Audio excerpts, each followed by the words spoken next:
Assalamualaikum warahmatullahi wabarakatuh. Auzubillahi Bismillahirrahmanirrahim. Nah, kali ini saya akan menjelaskan bahwa kenapa kita harus menyayangi ibu, spesifiknya orang tua yang melahirkan kita, yang mana dikatakan bahwa kita emang tidak bisa membalas jasa ibu atau orang tua yang melahirkan kita tersebut, walaupun kita mencoba membalasnya dengan banyak harta atau misalkan dengan banyak usaha pengorbanan atau apapun, itu kan tidak akan cukup. Nah, alasan kenapa itu adalah begini. Ibu itu adalah turunan dari atau manifestasi Tuhan yang paling kecil tapi yang paling nyata di dunia. Karena apa? Karena ada salah satu sifat ketuhanan itu yang melekat pada ibu. Apa itu gitu? Itu adalah kalau kata lagu ya, kasih ibu kepada beta tak terhingga sepanjang masa. Jadi sesuatu yang bersifat unlimited, kasihnya itu tak terhingga dan sepanjang masa alias menembus ruang dan waktu. Nah, itu kayak sesuatu yang bersifat ilahiyah, yang mana itu suatu keniscayaan pada ibu atau orang yang melahirkan kita. Nah, jadi bisa dibayangkan ya, kalau kita mau membalas ibu itu tidak bisa. Maksudnya membalas kebaikan beliau itu tidak bisa, tidak akan cukup. Terus juga ada yang mengatakan bahwa ibu itu juga perannya kayak motivasi dalam hidup kita. Motivasi misalkan begini, saat kita sudah sukses di dunia atau misalkan kita bermateri atau kita mau menghabiskan waktu yang quality, yang berkualitas, itu pasti sama ibu gitu. Terus ada juga yang kalau tidak ada ibu, itu kayak berasa hampa, tawar. Nah, itu tuh udah banyak kejadiannya. Maka perumpamaannya itu adalah kayak baterai bagi peralatan elektronik. Misalkan kita peralatan elektroniknya itu baterai atau sumber energinya. Nah, itu hampir sama dengan esensi Tuhan ada di bumi. Maksudnya buat kita ya. Salah satunya yaitu pemberi sumber energi. Nah, makanya itu adalah turunan manifestasi terkecil dari Tuhan, ibu itu. Jadi kita kalau bisa jangan melawan orang tua. Kita mempunyai adab bagaimana kita ke Tuhan, terus kayak kita mempunyai jangan sombong atau jangan mengepakkan sayap ke orang tua. Itu karena di mata orang tua kita atau ibu kita, itu kita bagaimanapun tetap anak kecil di mata mereka. Itu juga suatu fenomena yang umum ya terjadi. Terus juga ada pepatah, bukan pepatah, saya nggak tahu ini apa, kutipan orang kayaknya. Jangan mencari surga kalau di dunia pun Anda tidak menemukan surga di bawah telapak kaki ibu. Terus ada saya sambungkan lagi, jangan mencari Tuhan kalau Tuhan di dunia pun kau tak menemukannya gitu. Nah, jadi begitulah pentingnya sosok ibu di dunia. Terus apalagi ya? Nah, bagaimana dong dengan yang tidak punya ibu? Nah, ini perkara anak piatu ya, apalagi yatim piatu dua-duanya. Jadi begini, yang buat yang sekali aja viewer saya ada yang sudah ibunya berpulang atau apa ya, tidak mengetahui ibunya siapa atau gimana. Jangan berkecil hati karena begini, bukan berarti Anda tidak punya Tuhan atau ini, enggak. Berarti enggak ada yang sayang, enggak juga. Jadi ada suatu keadilan atau privilege buat yang piatu, yaitu misalkan nih, kalau di dunianya dia akan tumbuh sebagai psikologi yang matang atau daya juang yang lebih tinggi, atau daya tahan yang lebih baik, bahkan melihat sesuatu di dunia itu yang lebih lebar.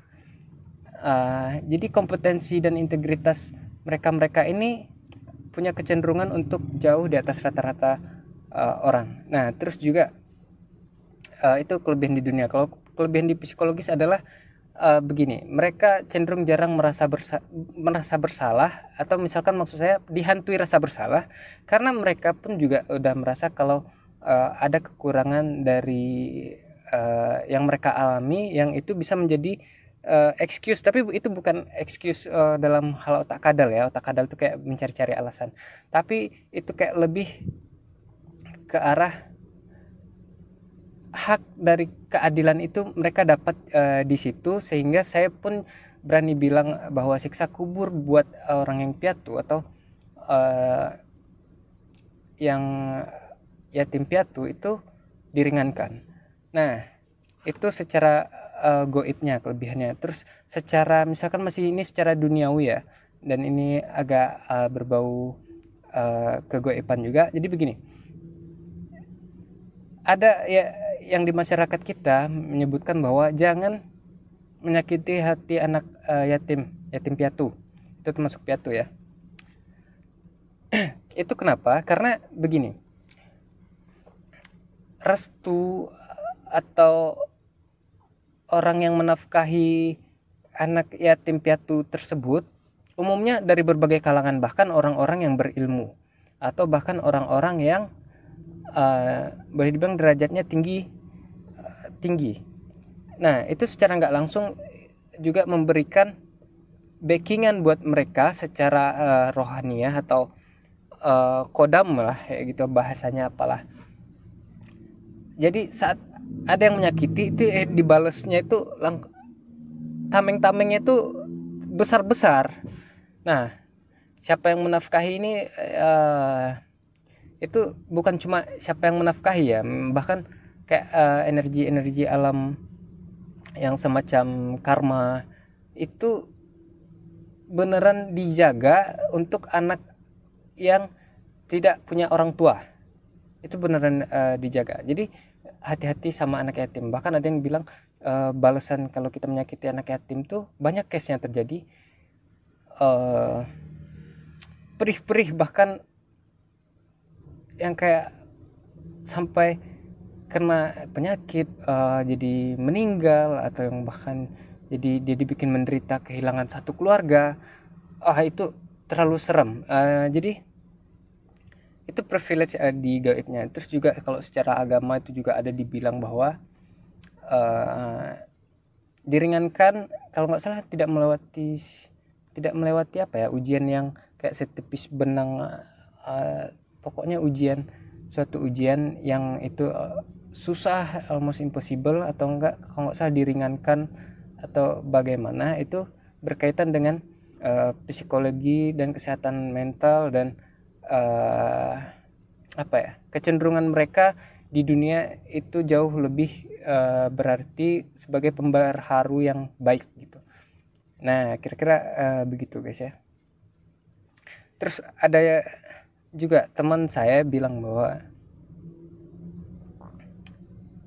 kalau di dunia modern ibu itu dibilangnya tidak apa ya, tidak terlalu dibutuhkan. Bahkan di luar negeri kalau udah kita dewasa 16-17 tahun itu udah keluar dari rumah, bahkan buat ketemu ibu pun kita harus kayak bikin perjanjian atau apa. Itu di dunia modern, katanya modern, tapi itu sebenarnya adalah refleksi dari karena mereka tidak punya Tuhan gitu. Terus juga kalau tidak begitu adalah mereka anak-anak durhaka yang mana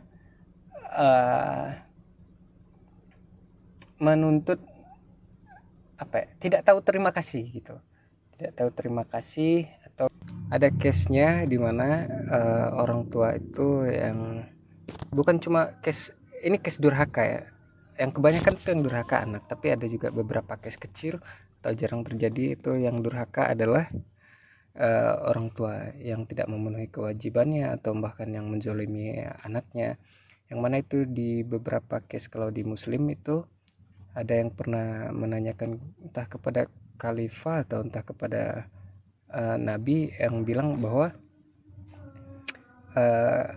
ya pokoknya ada seorang anak mengadu atau seorang ibu mengadu yang akhirnya anaknya menjelaskan dan ternyata diputuskan bahwa ya sah-sah saja anaknya begitu gitu.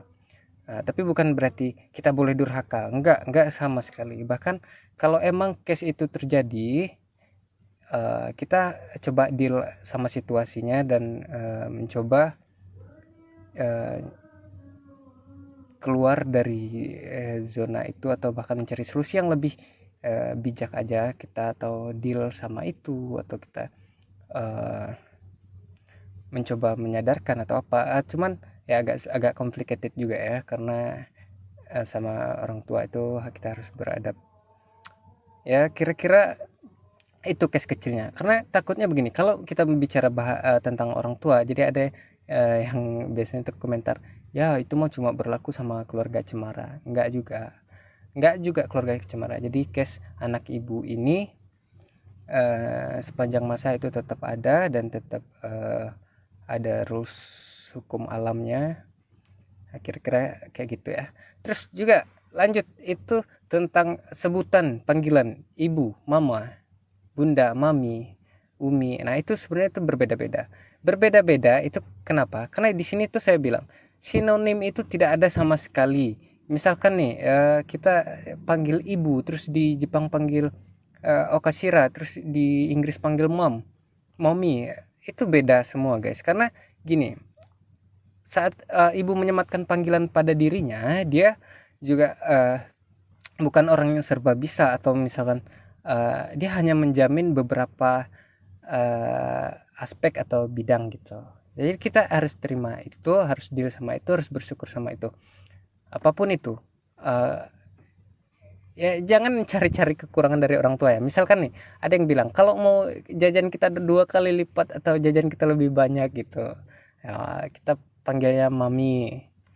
Atau enggak, orang tua sendirilah yang menetapkan panggilan itu, panggilnya mami aja gitu, karena dia menjamin perekonomiannya atau apa.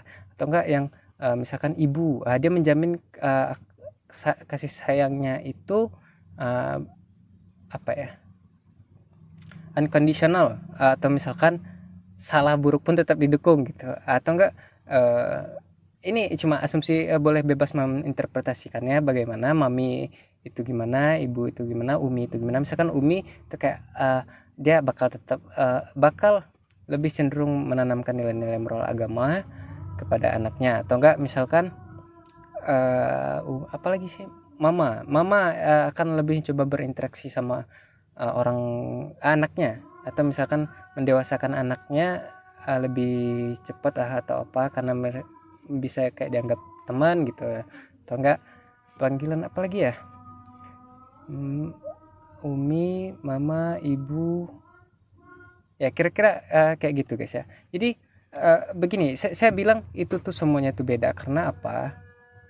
Karena itu udah melibatkan fungsi. Jadi kita kenal bahwa itu adalah orang yang melahirkan kita, terus fungsinya apa,